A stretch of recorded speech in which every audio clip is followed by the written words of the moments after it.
Good morning.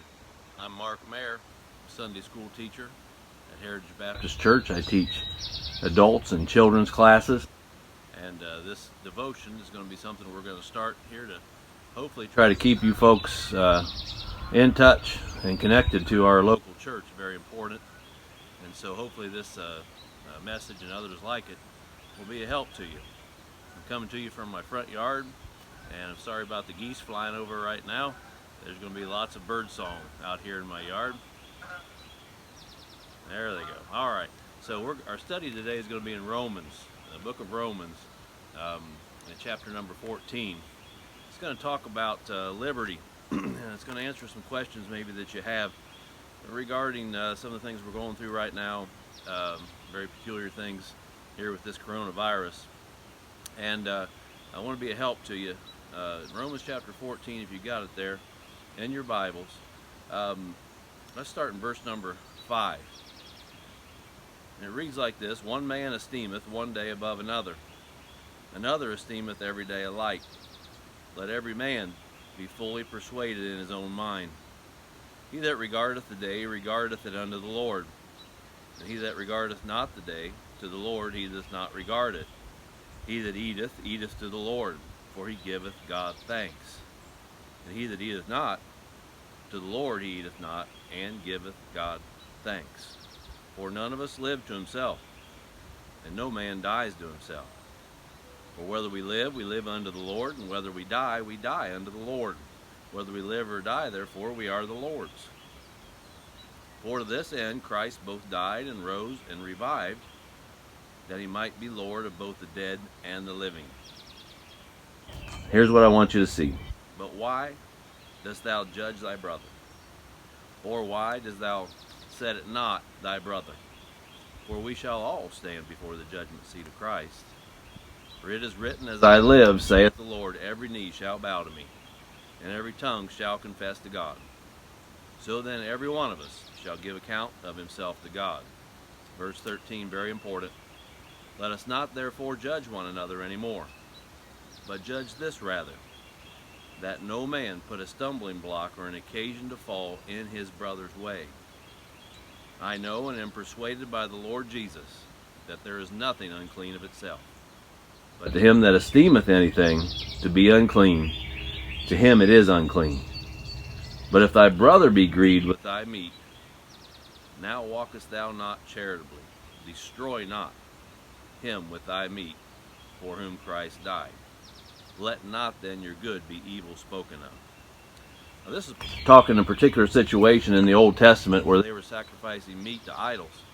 Some of the Christians at the time would not eat that meat that had been sacrificed to idols. Obviously, the idols weren't eating it, and so they would be able to purchase this meat at a reduced price, and frugal Christians were buying it. And other Christians would see this and say, well, they shouldn't be doing that because this meat was sacrificed to idols. And then another portion that we read talked about how one esteemeth one day more important than another, and another man esteemed the day the same. All this has to do with how we judge one another.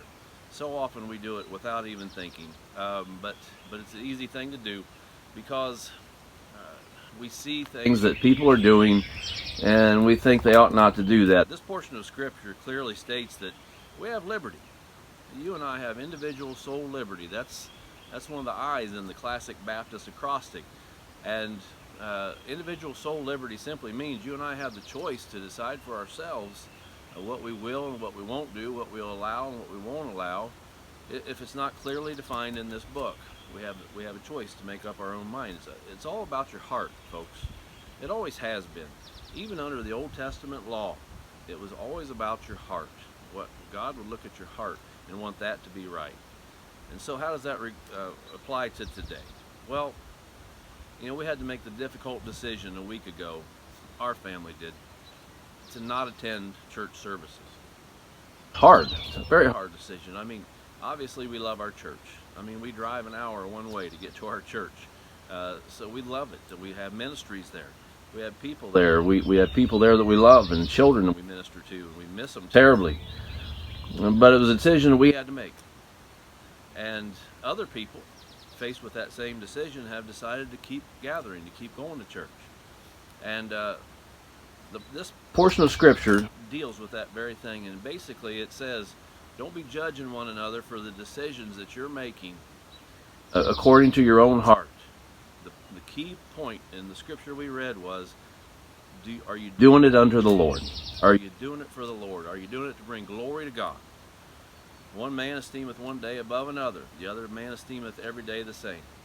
Sundays and Wednesdays, we won't be going to church until this coronavirus thing goes through, and we all need to be praying that happens very quickly.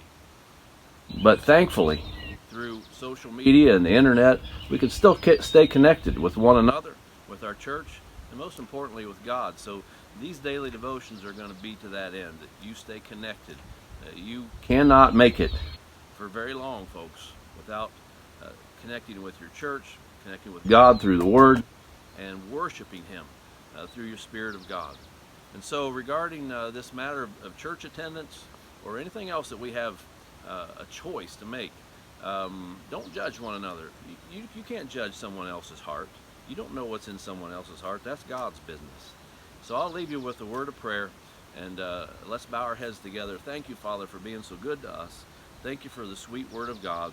Thank you for this trial that will surely open up new avenues of ministry for us, for the church. It challenges us. Lord, it increases our faith and makes us depend more on you, and all of that's good. Father, we'll trust you with all of this, and we pray it in Jesus' mighty name. Amen. God bless you. There will certainly be more devotions to come, so you hook up with us on Facebook or hbcministries.com online, and we're praying for you. We appreciate you and we love you. God bless you.